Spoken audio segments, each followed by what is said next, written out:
Rafa, Escolhe lá. eu quero falar da missão à África, de todas as coisas que você é embaixadora desse Então, lado saudades. seu. Como que surgiu Eu lembro que foi muito marcante que você foi lá e aí você fez uma vaquinha e arrecadou, assim, Nossa. surreal. 700 mil. Foi uma loucura. É assim, eu comecei com a Missão África lá naquela época que eu conheci vocês. Quando eu nem imaginava que o Instagram ia ser meu trabalho. Tipo, pra mim, isso foi antes de Fortaleza. Pra mim era, tipo, meio que um hobby, assim. Vocês sabem disso. A gente postava meio que na zoeira, fazia as fotinhas no skate, postava. E aí eu fui pra lá e aí tava sendo uma fase muito difícil pra mim, assim, de voltar pra Minas. Eu não tava bem de saúde, um monte de coisa aconteceu ali. E aí eu lembro que eu fui e não entendi o motivo de estar lá. Porque eu fiquei um mês a primeira vez. Eu não entendia o que eu tava fazendo ali. Por que Deus me levou pra lá? Eu não conseguia me automedicar, eu não conseguia mal saber cuidar de mim. Tava ali cuidando de outras crianças, mas assim, é muito forte o que a gente vive lá. E aí eu voltei pra cá, eu peguei malária essa primeira vez. Nossa. Foi uma loucura. E eu voltei, minha mãe falou assim, não vai voltar mais. Porque eu voltei, tipo, muito magrinha, eu tava muito debilitada. E eu falei, mãe, impossível. Você pegou malária? Peguei malária, a primeira vez que eu fui. E o que desculpa, o que É como... A malária é como uma dengue muito forte. Muito Nossa. forte. É que a malária, ela mata muito rápido. É Nossa. muito forte mesmo.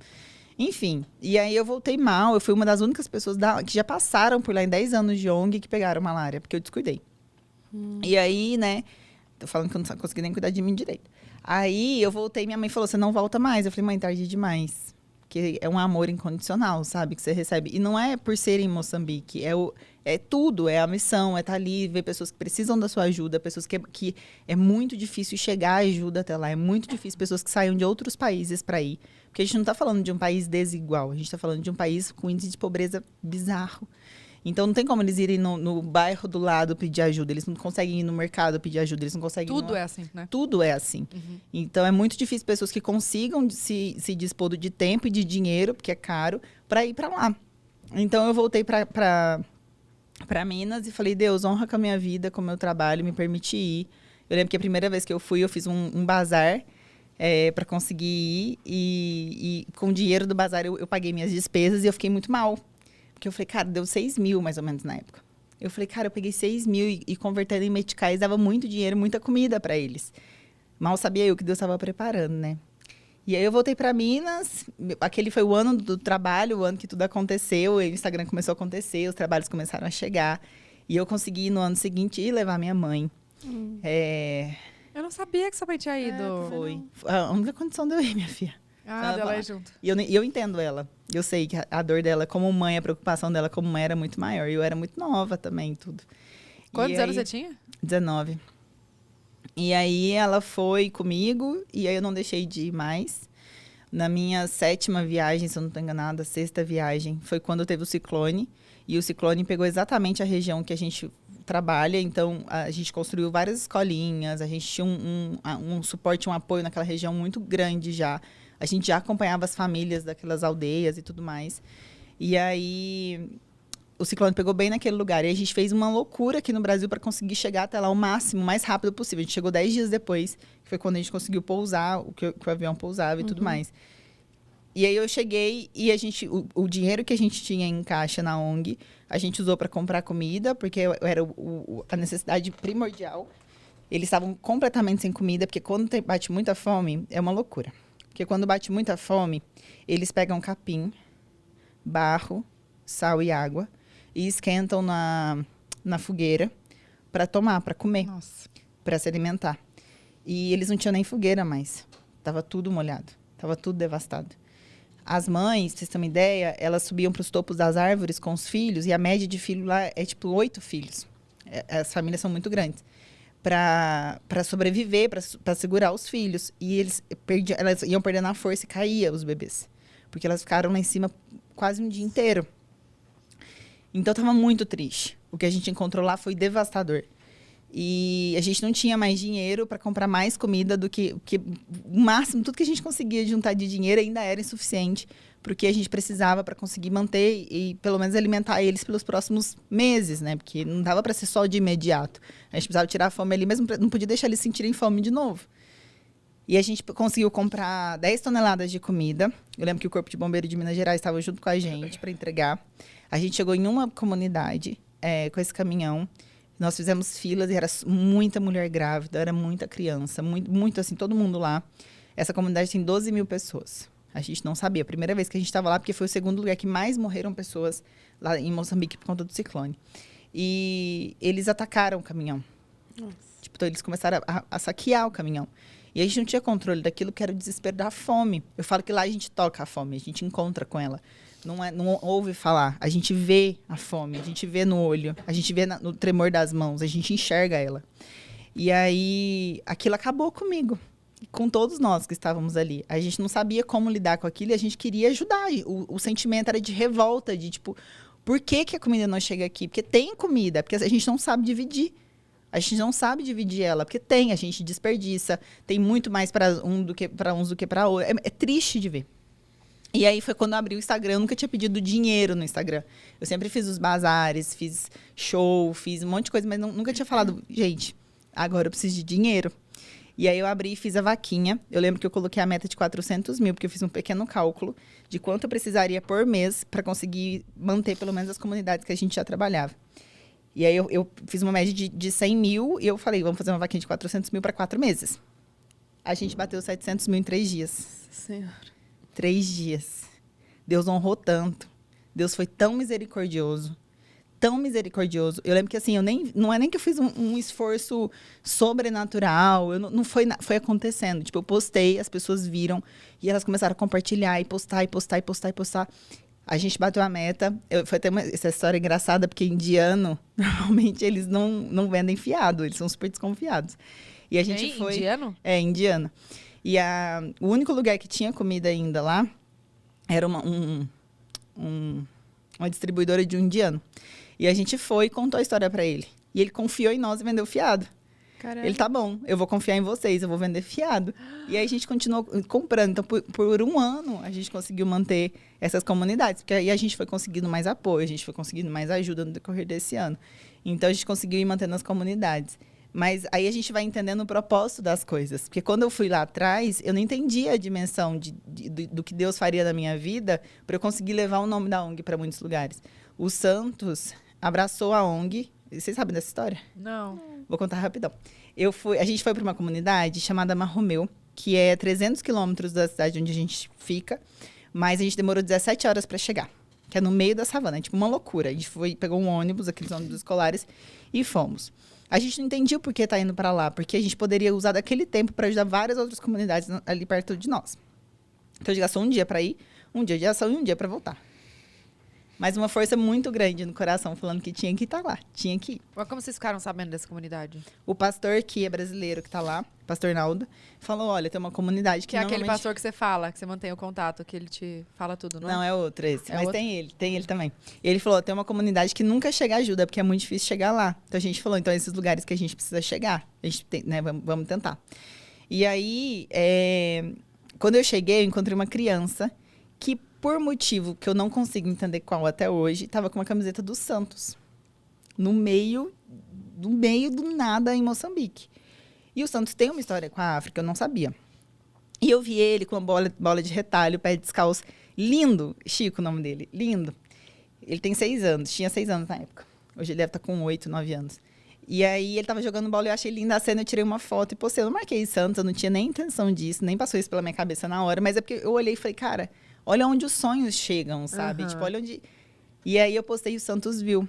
Gente, isso virou uma repercussão internacional, porque o Santos já tinha uma história com a África, porque, enfim, foi uma grande loucura, uma bênção de Deus. O Santos super ajudou a ONG, eles foram para lá com o Globo Repórter. Nossa. Eles levaram jogadores para lá. E eles montaram uma escolinha na comunidade do Chico, quadra de esporte. E Na comunidade que não chegava ajuda. Meu Deus, gente. Tudo por conta de uma foto no Instagram. Então é aquilo. Poder. O poder. É o propósito. O porquê de chegar onde as coisas chegaram, eu levo muito para esse lugar, assim, sabe? Por isso, eu tive muitos ataques, desde o começo do Instagram, por postar, por divulgar, por mostrar esse trabalho lá em Moçambique. Mas se não fosse assim, quantas ajudas a gente não teria, sabe? Quantas pessoas não conheceriam esse trabalho? Quantas pessoas não estariam dispostas a ajudar? A gente não teria conseguido isso nessa vaquinha e ter matado a fome de tanta gente naquele momento. Sim. Então, tudo é propósito. E hoje, como é que se mantém lá o pessoal? Lá em Moçambique? É. A gente tem um casal de missionários brasileiros que moram lá, que é o Luiz e a Raquel. A gente não pôde ir, né, desde o começo de 2020. Mas o trabalho continua, assim, ele continua sendo acompanhado. Está muito mais difícil hoje, porque a gente está conseguindo muito menos recursos, até Doação, né, pela também. situação que a gente está vivendo no nosso país. Está difícil para todo mundo, em todos os lugares, a gente entende muito isso. Mas ele está lá acompanhando, sabe? Ele Você está lá deve de tá perto. com uma saudade, né? Eu não tô Nossa, aguentando, gente. Tá, véi. tipo, muito assim. Não vê a hora de voltar tudo ao normal pra você conseguir. Eu vacinei chorando. Eu vacinei chorando mesmo. E um dos maiores motivos, assim, por óbvio, isso. antes de mais nada por mim, pela minha saúde. Mas um dos maiores motivos é pensar que eu tô mais perto do que longe de voltar pra lá.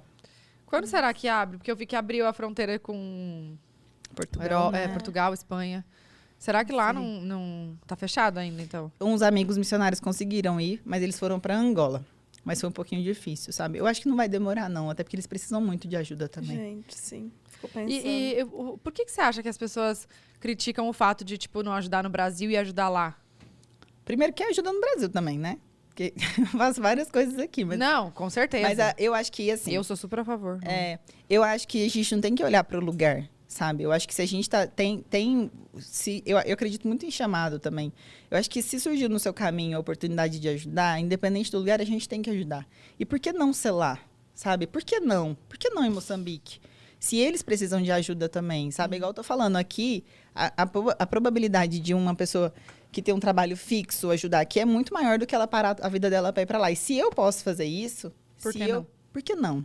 Sabe? Alguém tem que fazer também. A gente tem como ajudar todos os lugares, sabe? Vamos multiplicar, em vez de apontar e falar, escolher um lugar e não escolher o outro.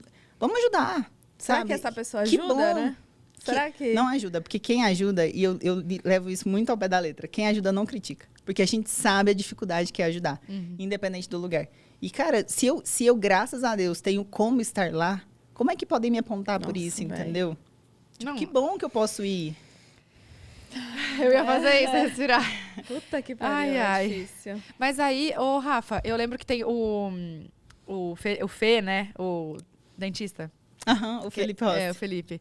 Ele também tá, porque vocês fazem, tipo, atendimento médico também, é isso? A ONG Missão África, ela nasceu na saúde, na área da saúde de atendimento médico. Tá. Através de uma médica, a Ju, que é maravilhosa. Tipo, nossa, sem palavras para Juliana. E ela começou a ir, e aí conheceu o Felipe, que tem a Por um Sorriso, que leva atendimento odontológico. Então, eles uniram as duas ONGs, entendeu? Demais. Em uma causa só. Então, o Fê sempre vai com a equipe dele de dentistas, e a ONG, agora sim, a ONG expandiu, agora não é só na área da saúde, a gente foi para a parte de educação, enfim, expandiu muito lá. Eu Tá imagino. muito legal. Então, a gente conseguiu construir as escolinhas, centros nutricionais, tá muito legal. E aí, o Fê sempre vai com a equipe dele. E aí tem gente de outras comunidades que vão lá buscar ajuda? Tipo, isso dá, assim, pra... Dá. A gente tenta concentrar, porque a gente entende que é muito mais vantajoso, muito mais produtivo quando a gente concentra. Tem uma coisa que está acontecendo muito legal, que completou 10 anos semana passada, eu acho, há 15 dias atrás, de ONG. E os alunos, os primeiros alunos que a ONG teve, os primeiros que a ONG teve contato, que a ONG começou uma parte de educação e tudo mais, começou a implantar isso, são professores hoje para os outros alunos. Então, 10 anos depois, eles estão com 17, 18 anos, eles são os professores dos alunos. Então, é um trabalho de formiguinha que a gente acredita na mudança a partir daí, sabe? Sim. Então, por isso a gente prefere concentrar e fazer muita diferença na vida daquele X, só que a gente está falando de 600 crianças, é muita coisa. Daquelas crianças, do que expandir muito e não ver a transformação acontecendo. Porque a gente acredita que aquela criança que sai dali, chega em casa com os irmãozinhos e leva um ensinamento, sabe? Até coisas básicas, como higiene, por exemplo. A gente sentia que muitas das doenças que vinham era por falta de conhecimento na área de higiene bucal e várias outras coisas que eles não sabiam fazer. Gente, Parabéns. É nóis. demais. Nossa. Você lembra que eu queria ir uma vez, antes da pandemia, Lembro. antes de eu engravidar? Eu falava, por favor, me leva. Queria muito. Aí você falava, nossa, você vai... Não tem explicação, Não tem explicação. a experiência. Eu Não tem imagino. explicação. É amor puro, sabe? Amor puro, assim. E eles, nossa, eles devem te receber ali, né? Ah, é. Eles tia são muito Rafa. gratos, né? Ai, Muito, gente. muito, muito. Como que Eu eles falo falam? com vários no WhatsApp. Tia Rafa. Rafa. É Rafa, eles me bonitinho, um ligam. sotaquezinho. Ai. É, Ô, Rafa, mas aqui também você faz outras coisas. faço. Você é Agora, embaixadora do... do Hospital de Câncer Sim. de Goiás, que vai inaugurar agora já. Que tá sendo construído já tem alguns anos. E por conta da pandemia a gente teve que adiar muita coisa. Eu sou madrinha de uma comunidade em Goiânia, que é a JK. Então, sempre que eu tô lá, a gente vai fazer ações Natal, enfim, Dia das Crianças, a gente faz lá. Não é um acompanhamento muito próximo, até porque tem outras instituições que estão lá dentro. Uhum. Mas eu tô sempre junto deles. E agora a gente tá com um projeto novo na Rocinha, que é a Rocinha em Cena. Eu fui lá algumas vezes, eu ainda nem divulguei esse trabalho, a gente não falou sobre ele. Quero muito começar a falar, porque a gente precisa muito de ajuda, de colaboração. Que é um trabalho lindo envolvendo a arte com as crianças de lá. Que é um moço de Goiânia que foi para a Rocinha, que, enfim, conheceu o trabalho e começou a implantar uma escola ali dentro. Ele faz muita transformações com os jovens de lá.